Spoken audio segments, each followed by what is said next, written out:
dengan Allah. Baik, alhamdulillah waktu yang ditunggu-tunggu, ya kesempatan yang ditunggu-tunggu. Ini makasih sudah hadir semuanya ya teman-teman dari admin ya, panitia, founder, co-founder, ada penasihat juga ya. Semoga ini jadi wasilah kita untuk menghadap Allah, karena ini salah satu ladang amal dakwah ya. Ya, aku selalu mendoakan setiap di kajian, setiap di komunitas, organisasi, tidak masalah mau online, mau offline ya.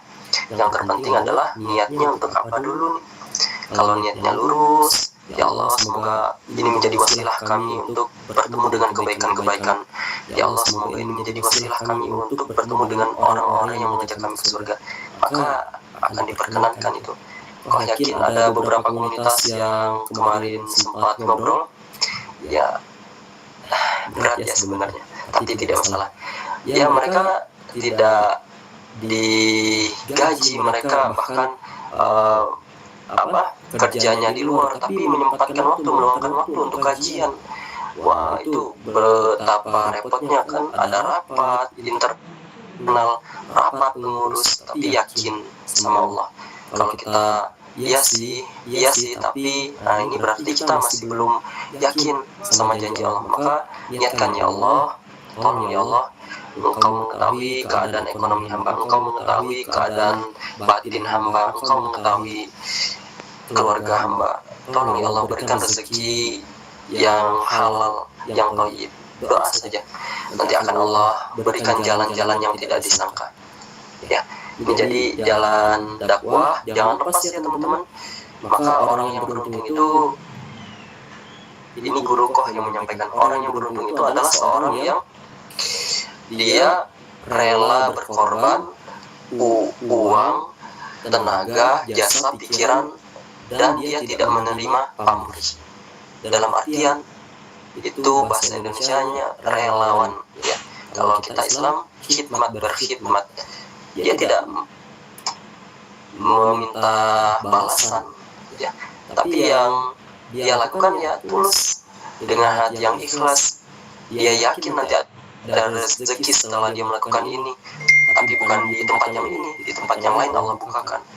Nah maka teman-teman yakinlah ya, meskipun dakwah ini sulit ya, dakwah ini susah, bahkan kita tidak pernah diapresiasi, mungkin bahkan kita tidak ada untuk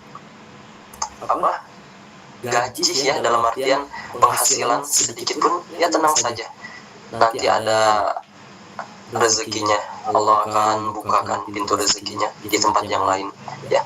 Tapi jangan lepas dakwah ini ya, terus sampai nanti Allah panggil, terus saja. Bahkan di lelahnya teman-teman ya, itu bisa menjadi lillah jika niatnya lurus dan caranya benar, cara yang Allah sukai. Nah, kenapa kok menyampaikan seperti ini? Karena kemarin beberapa komunitas ya tidak aktif lagi ya, mereka tidak berjalan lagi, mereka sudah tidak bisa menjadi ladang amal ya. Maka teman-teman bertahan ya. Memang banyak sekali ujiannya, tapi inilah yang Allah suka, sesuai dengan tema kita ya. Allah uji kita dengan ekonomi, Allah uji kita dengan hati, perasaan, Allah uji kita dengan pasangan. Tapi apakah Allah tidak suka kepada kita? Nah nanti akan kita jawab ya. Bismillah ya. Itu ya teman-teman, disclaimer ya. Jadi salam takzim semuanya. Kok senang sekali ya ini, karena sudah lama tidak bertemu teman-teman. Iya ya, jarang sekali ya, karena dengan segala kegiatan aktivitas ya. Tapi alhamdulillah Allah memudahkan malam hari ini. Baik, lanjut ya teman-teman. Ini kau akan menyampaikan kisah dari Nabi Ibrahim ya, dan Nabi Ismail ya, karena ini sangat menyentuh hati. Karena ketika disampaikan pasti ada salah satu view ya, angle yang kita, oh ternyata Nabi Ibrahim tauhidnya begitu kuat. Tidak hanya Nabi Ibrahim, tapi Nabi Ismail juga sebagai anak, dia yang tunduk patuh kepada ayahnya ketika mengatakan, aku bermimpi tentang engkau agar engkau disembelih.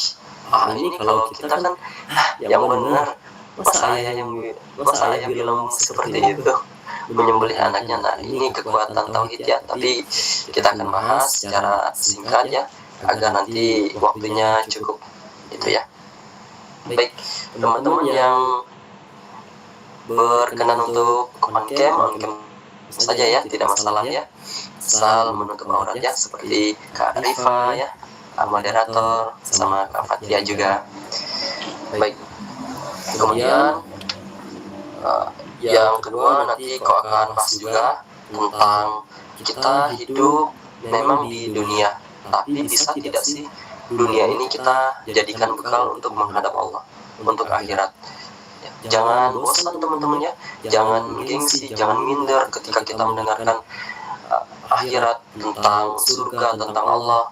Tapi lihat dulu, yang menyampaikan sudah mengamalkan belum, yang menyampaikan dia sesuai dengan Al-Quran dan Sunnah tidak ya. Bakal lihat, kok sedih kalau misalkan menyampaikan tentang Al-Quran, tentang agama, ada yang bilang bawa agama, ada kan yang seperti itu ya. Ya ternyata ujung-ujungnya misalkan ada seorang ustadz, tapi ustadznya tidak mencerminkan seperti sesuai dengan sunnah, sesuai dengan syariat. Nah, ini yang mencoreng Islam kita ya. Maka ayo teman-teman, sebelum kita berani menyampaikan, kita amalkan dulu. Maka kau akan menyampaikan apa yang kau amalkan terlebih dahulu. Di Quran surat As-Saff, kabur maqtan indallahi an taqulu ma la taf'alun. Allah sangat membenci ketika seseorang mengatakan tapi tidak mengamalkan.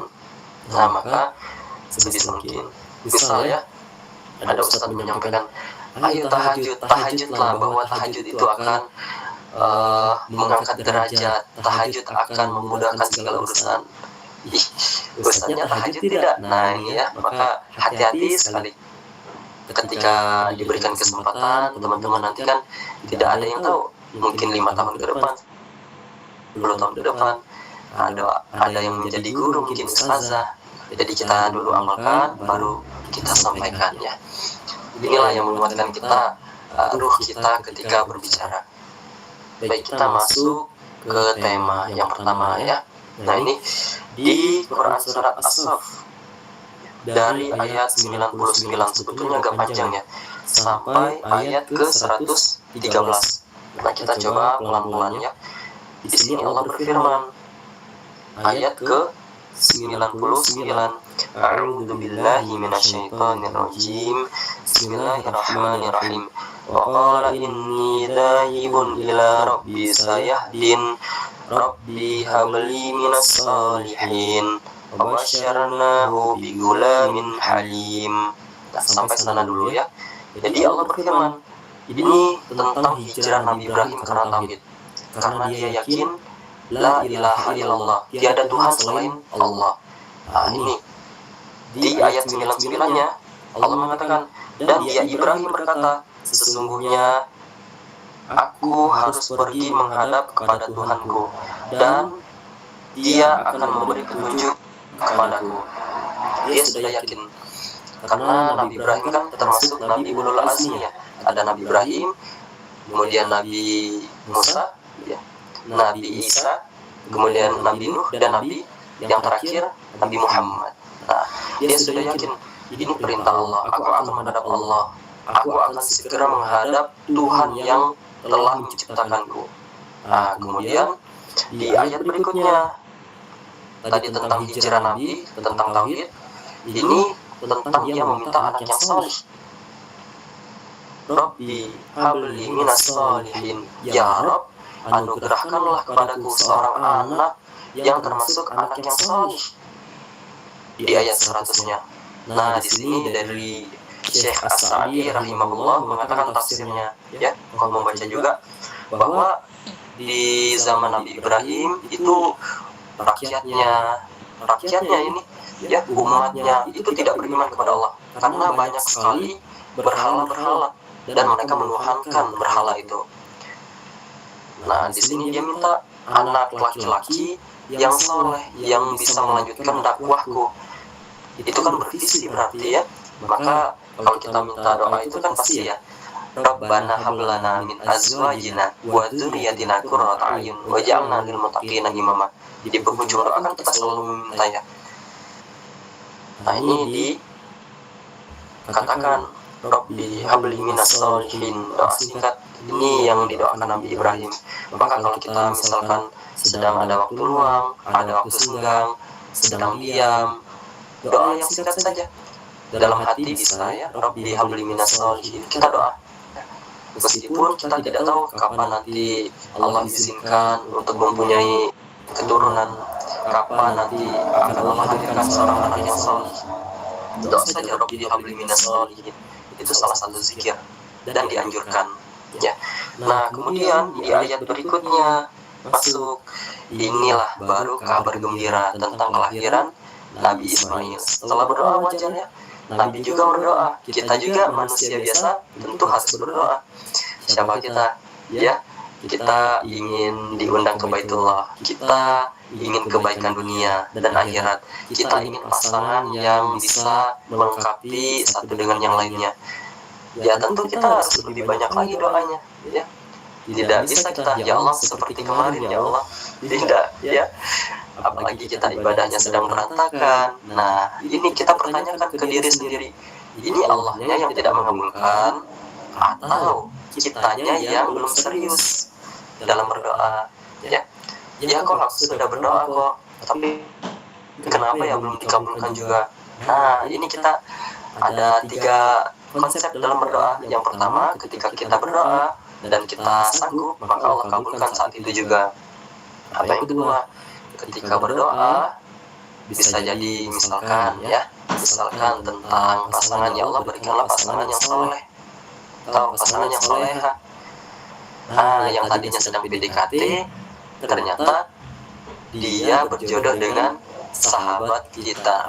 Ini sangat hancur sekali hati ya. Wah sangat mengecewakan. Bisa jadi itu bukan yang terbaik, bisa jadi nanti Allah ganti yang lebih baik. Itu yang kedua. Ketiga, Allah tunda, kemudian Allah kabulkan di waktu yang tepat. Ini ya konsep doa. Jadi ya di sana kita diuji kesabarannya. Ya, kita lanjut di ayat berapa tadi? Ayat ke-101 ya. Inilah kabar gembira tentang kelahiran Nabi Ismail. Setelah berdoa, Nabi Ibrahim meminta kepada Allah, lahirlah anak yang dinanti-nanti. Allah mengatakan, maka kami beri kabar gembira kepadanya dengan kelahiran seorang anak yang sangat sabar, yaitu Nabi Ismail. Baru nanti dari kelahiran Nabi Ismail lahirlah anak Nabi Ibrahim, Nabi Ishak ya. Setelah itu banyak kabar-kabar gembira. Nah di sini kabar gembira, tapi tidak lama dari itu di ayat 102-nya ini yang paling menegangkan. Allah berfirman, Allah mengatakan, maka ketika anak itu sampai pada umur yang ditentukan, sanggup berusaha bersama Nabi Ibrahim mengatakan, wahai anakku, sesungguhnya aku bermimpi bahwa aku menyembelihmu, maka pikirkanlah bagaimana pendapatmu. Ini diriwayatkan ya dari tanggal 8 Zulhijjah, Nabi Ismail bermimpi kemudian mengatakan kepada Nabi Ibrahim kepada Nabi Ismail 9 ya, tanggal 9 Zulhijjah bermimpi lagi Nabi Ibrahim dan mengatakan yang sama kepada Nabi Ismail. Dan di 10 Zulhijjahnya ya, untuk yang ketiga kalinya Nabi Ibrahim mengatakan hal yang sama kepada Nabi Ismail. Wahai anakku, aku bermimpi tentang engkau agar aku menyembelih engkau. Nah, lihat jawaban Nabi Ismail di sini. Wahai ayahku, lakukanlah apa yang diperintahkan Allah kepadamu. Insya Allah engkau akan mendapatiku sebagai orang yang sabar. Nah ini ya, jadi 2 orang soleh dipertemukan. Yang satunya mengatakan dengan lemah lembut kasih sayang, yang satunya mengatakan dengan penuh kesabaran. Jadi kalau misalkan kita mempunyai orang tua ya, punya kakak, punya adik, punya pasangan. Kita lihat kenapa ya pasangan kita, kenapa ya orang tua kita suka marah-marah, suka mengatakan hal yang tidak kita sukai. Cek dulu hati kita, jangan-jangan kitanya yang berharap kepada makhluk. Cek dulu kitanya sudah baik atau belum. Cek dulu diri sendiri. Tidak bisa kita mengandalkan pasangan yang lemah lembut. Kitanya sudah lemah lembut belum ke orang tua kita. Jangan terlalu banyak berharap. Orang tua kita mungkin belum sempat dia banyak belajar agama, dia sibuk mengurusi kita. Kita sibuk meminta orang tua yang dia rajin ibadahnya. Nah, ini sangat tidak elegan ya, sangat tidak ada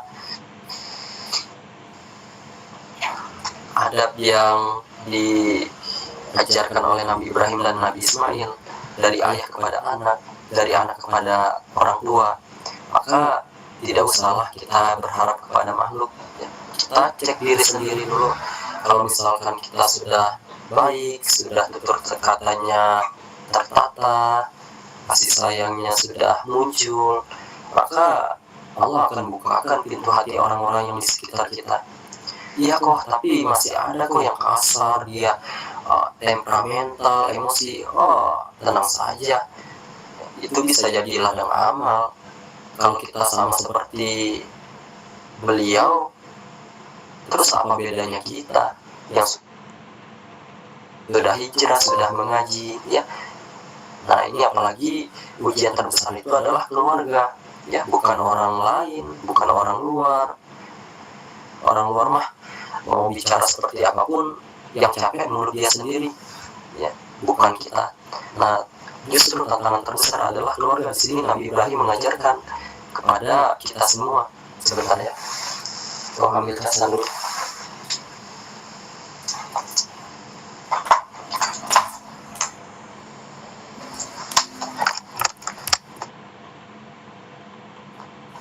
Baik, lanjut ya. Jadi teman-teman sempat terpikir kan tidak, kalau ada yang bersama pasangan 24 jam, kita tahu aibnya seperti apa, perilakunya bagaimana, ibadahnya juga ya kita tahu sendiri.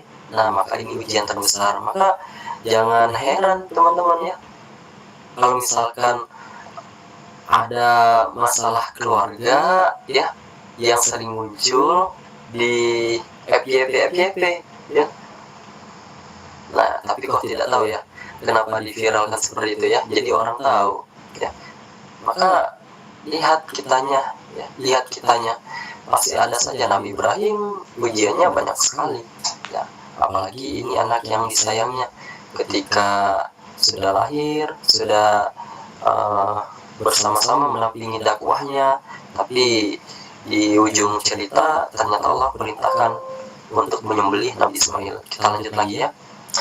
Nah, kemudian kita lihat dari dua orang soleh ini, ternyata bukan Nabi Ismail saja yang soleh,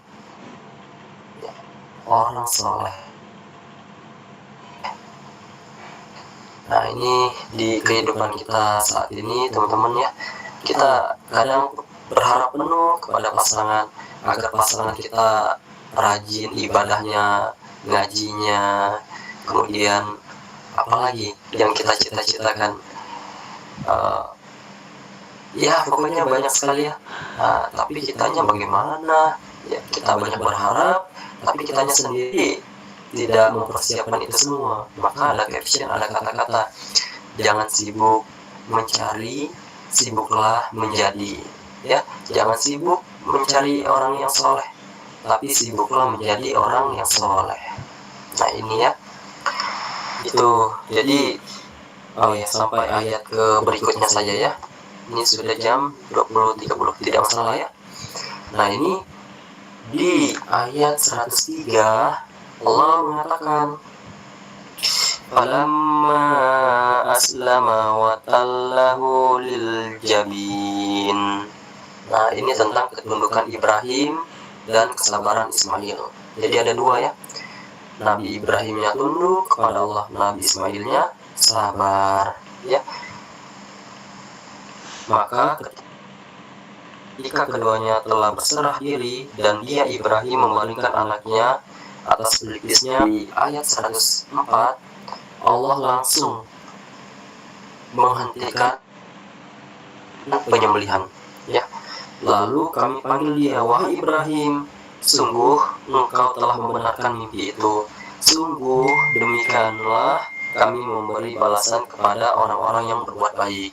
Ya, selesai. Jadi sudah diganti tuh sembelihannya. Yang tadinya Nabi Ismail sudah di atas pelipis ya, di area kepala, diganti dengan sembelihan yang lain. Ada yang mengatakan itu kambing ya, ada yang mengatakan itu domba. Udah, dari sini kita bisa lihat bahwa Nabi Ibrahim itu kalau tentang tauhid dia benar, yang hidup di zaman serba canggih, serba ada ya, serba mudah melek informasi ya. Bahkan ketika kita bangun tidur juga melihat tentang dunia luar, ini seharusnya jadi tambah dekat kita kepada Allahnya ya. Kok tidak melarang, justru ini kita biar intelek kita terbuka ya, wawasan kita menjadi luas, tidak masalah. Tapi ini bisa menjadi jalan tambah dekat kepada Allah tidak? Kok juga lagi suka olahraga ya, suka olahraga, dan kok berharap ya Allah tolong ya Allah, lingkungan teman-teman yang aktif di amal soleh ya Allah, tolong ya Allah, amat tidak ada daya dan upaya, engkau yang mempunyai kekuatan, tidak ada daya dan kekuatan selain engkau yang menolong. Apalagi teman-teman kok ya begitu ya. Kalau misalkan teman-teman yang di dunia olahraga gitu ya, kok tidak mengatakan baik buruk atau halal haram ya, tapi di olahraga kan ada yang auratnya tertutup, ada yang terbuka ya. Nah inilah, maka sebisa mungkin kita selalu meminta teman-teman yang profesinya menawan ya,